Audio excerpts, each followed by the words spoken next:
Hello everybody and welcome back to the channel. My name is Matt and I do like video games, and in today's video we're talking all about PlayStation. I just got done with my walk. I'm feeling energized. Today, as this video comes out, tomorrow as I'm recording, is the PlayStation Showcase. That's a lot to be excited about. I'm looking forward to it. I figured over here on the channel, I don't often do PlayStation centric videos, but PlayStation Showcase calls for it, right? So why not make a video where I discuss, my expectations. Obviously, we're going to see Spider-Man 2. Obviously, we're probably going to see Final Fantasy 16. I feel like those two things are given. But what do I expect outside of that? And what are a few dream announcements that I would love to see at PlayStation Showcase? We're going to talk about all that in today's video, so let's get into it.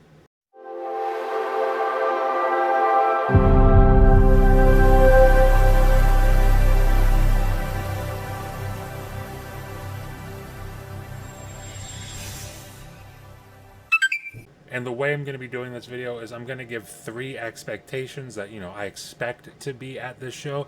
And then I'm going to give 3 dream scenarios, 3 dream announcements that I would love to see at this show. Now, up first, let's get the expectations out of the way, because I obviously mentioned in the intro, Spider-Man's going to be there. More than likely, right? A 99.9% chance we see more Spider-Man. Another 99.9% chance is Final Fantasy 16. That'll probably be there. So I'm not even going to put those on my list of expectation. I'm going to talk more about some other expectations. Now, I've mentioned 2 of these before. One of them is Rise of the Ronin, the other one being Last of Us Faction. I'm going to talk a little bit more about both of those. But then there's also a third game that I expect to be there. Now, the first game that I really want to talk about in terms of just my expectations for the show, and maybe I'm setting myself up to be disappointed, but I think it's been long enough that we can expect maybe even just a tease of this game, and that is the new project by Cory Barlog over at Sony's Santa Monica. Now, if you're not aware who Cory Barlog is, he was the head guy in charge of God of War 2018. Now, God of War 2018 is one of my favorite games of the PS4 generation. It was fantastic. It's a really awesome game. But God of War Ragnarok was actually not head up by Cory Barlog. Instead, it was head up by someone else. Now, Cory Barlog actually spun off to work on his own project at Sony's Santa Monica. Now, the reason that it makes sense that it would be a sci-fi project, or the reason that these rumors sort of make sense, is because these reports of a Sony Santa Monica sci-fi setting game goes back to even before God of War 2018 was released. Because if we think all the way back then, there were rumors about a canceled project over at Sony Santa Monica that was set in supposedly a space sci-fi setting. And listen, I'm not a developer, so I don't know for sure, but I would imagine that no game developer likes having their game canceled. So if I'm Cory Barlog and my game that I'm very excited about gets canceled by my publisher, and my publisher tells me, hey, reboot God of War, reboot our most iconic IP. And not only do I reboot it successfully, but I reboot it to a resounding success, like one of the best games of last generation, a lot of people would say. Now, I don't know about you guys, but if I'm Cory Barlog and I do that, I'll tell you what, when God of War 2018 launches, when it gets the reviews it does, I'm walking right back into SIE and I'm saying, hey guys, you know that game I just launched to resounding success, that almost impossible task I just did? Well, how about you let me work on the game I wanted to work on? I feel like rebooting PlayStation's most iconic IP, like very successfully rebooting that IP, probably grants Cory Barlog a few brownie points to do, what he wants to do within Sony Santa Monica. And hey, maybe he wants to revisit that sci-fi game that they were rumored to be working on. I feel like that makes perfect sense. And like I said in the beginning, I love sci-fi stuff. I'm a nerd for that stuff. And when I hear that Cory Barlog's possibly working on a sci-fi game and it's Sony Santa Monica, I get excited because Sony Santa Monica is a super talented studio. Cory Barlog is an awesome director. So that game is going to be great. It's just a matter of, when do we see this game? Now, God of War came out in 2018, obviously. So it's 2023 now. Maybe they're at a point now where they can show us the game. Maybe we can see a sneak peek of it. Maybe we see it and it's not even sci-fi related. I don't know. Who knows? Of course, I would like for it to be sci-fi related, but hey, if it's Cory Barlog making a game, I'll be excited regardless, honestly. It's not like Cory Barlog's been over there at Sony Santa Monica sitting on his hands waiting for Ragnarok to release so he can get to work on the next God of War.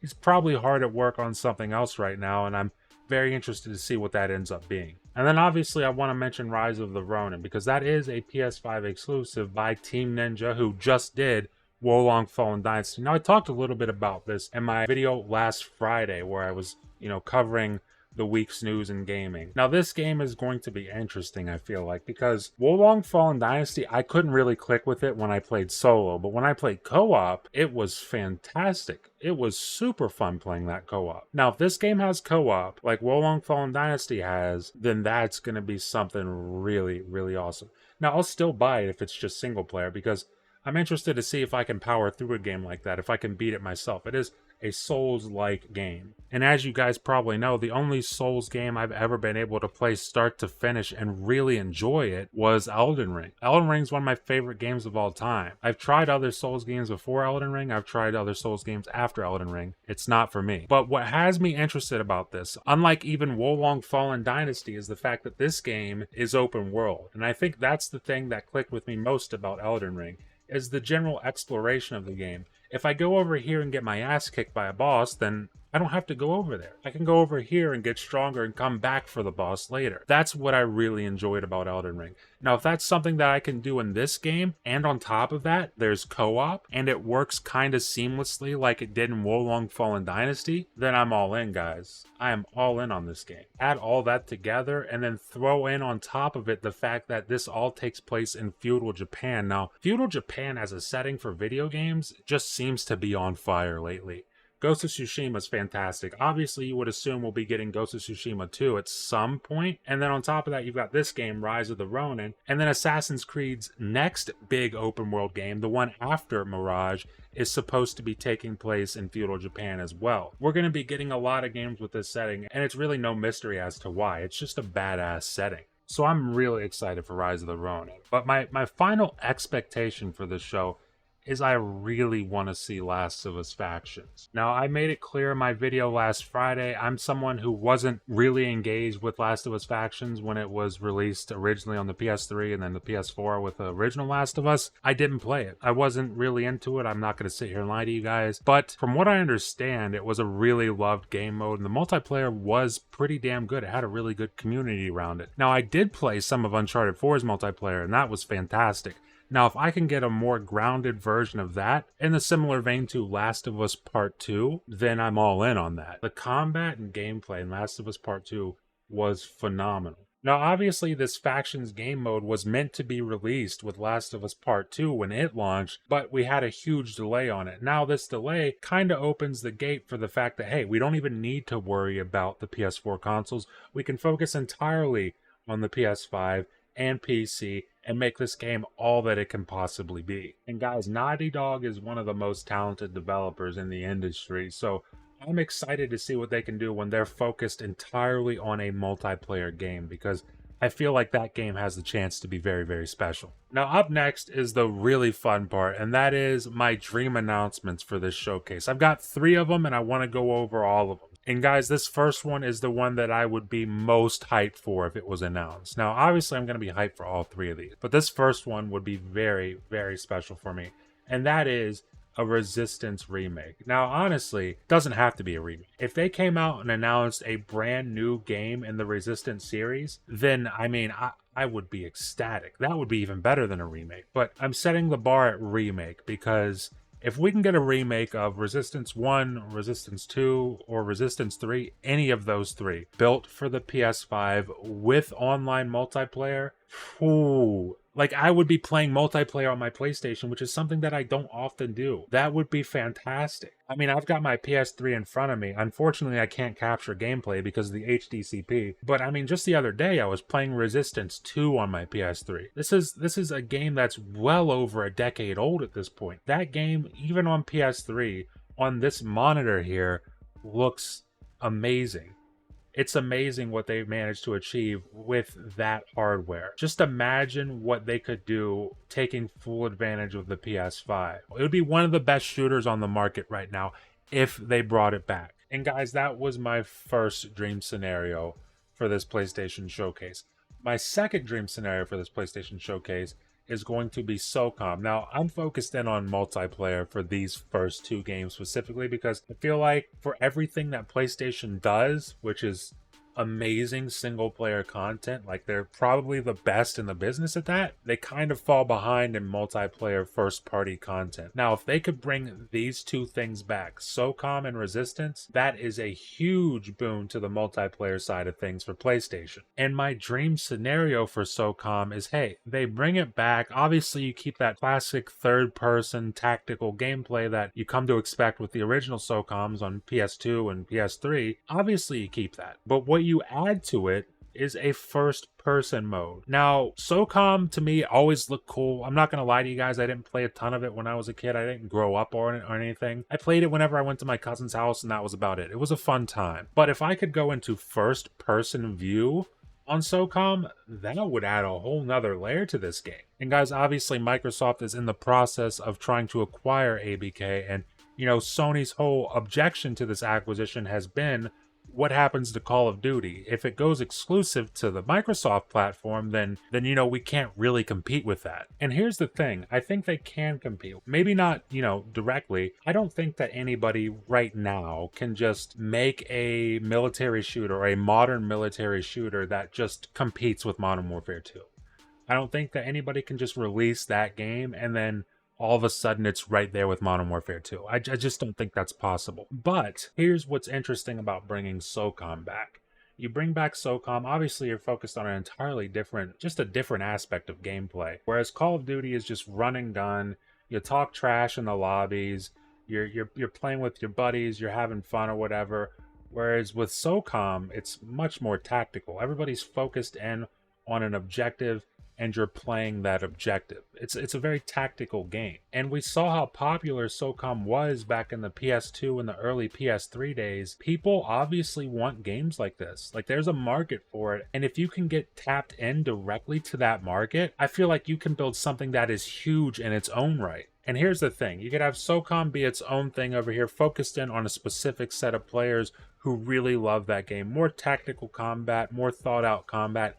And then if you really want to directly compete with Call of Duty, like I said, I already said it in this video, Resistance. Bring back Resistance, because that's your run and gun, talk trash to your buddies in the lobbies. That's the game for it. And both of these games, if they were to come back, that would be a massive step forward in multiplayer for PlayStation. Now guys, this next game I want to talk about, this final game for my dream announcement for the showcase, it's a little weird because according to Jeff Grubb, we already know that it's not gonna be there. If Jeff Grubb is to be believed, he said this game will not be there. And that game is, I'm sure you guys can guess, Ghost of Tsushima Part 2. Now, Ghost of Tsushima 1 on the PS4, probably my favorite PlayStation exclusive that generation, outside of Uncharted 4. Uncharted 4 is in a league of its own. Uncharted 4 is one of my favorite games ever made. It's also one of my favorite series of all time, so it's hard to beat for me. But Ghost of Tsushima was so damn good. If we can get an announcement for the sequel of Ghost of Tsushima, guys, that would be the highlight of the show for me. Because I really think Sucker Punch is an underrated studio. Granted, you know, they got a lot of praise for Ghost of Tsushima, and deservedly so, but I just think historically they're kind of underrated.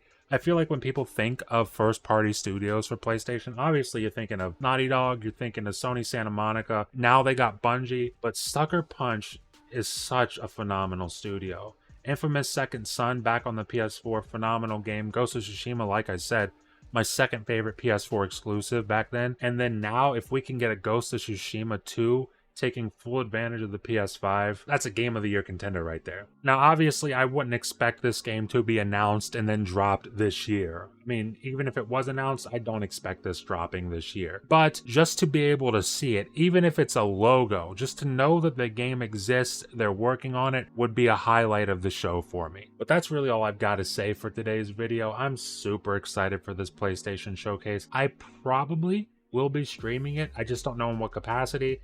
I mean, we're going to have to see. It's either going to be with Ham Solo and Loco 7 over on TSWS Gaming, or I'll have my own stream up over on the Game Drain. I'm going to leave links to both of those channels in the description below. You can check them out for yourself, see what I'm getting up to. But I want you guys to leave a comment below. If you're watching this video before the PlayStation Showcase, let me know what you really want to see from the showcase. Let me know your dream announcements and all that stuff. What are you expecting to see? And if you're watching it after the showcase, which I'm assuming most of you probably are at this point, then hey, leave a comment down below. Let me know what had you most excited from the showcase. What was your favorite game that was shown? Leave a comment down below. Let me know about all that stuff. Leave a like if you like the video. And if you're enjoying this kind of content, you want to stay up to date with it going forward over here on the channel, the best way to do that is consider subscribing. Consider ringing that notification bell, because that helps you stay up to date with everything that happens over here on the channel, and it helps push me in the algorithm, helps promote the videos to more people, and I very much appreciate that. And with that being said, thank you for watching, and I will see you in the next video.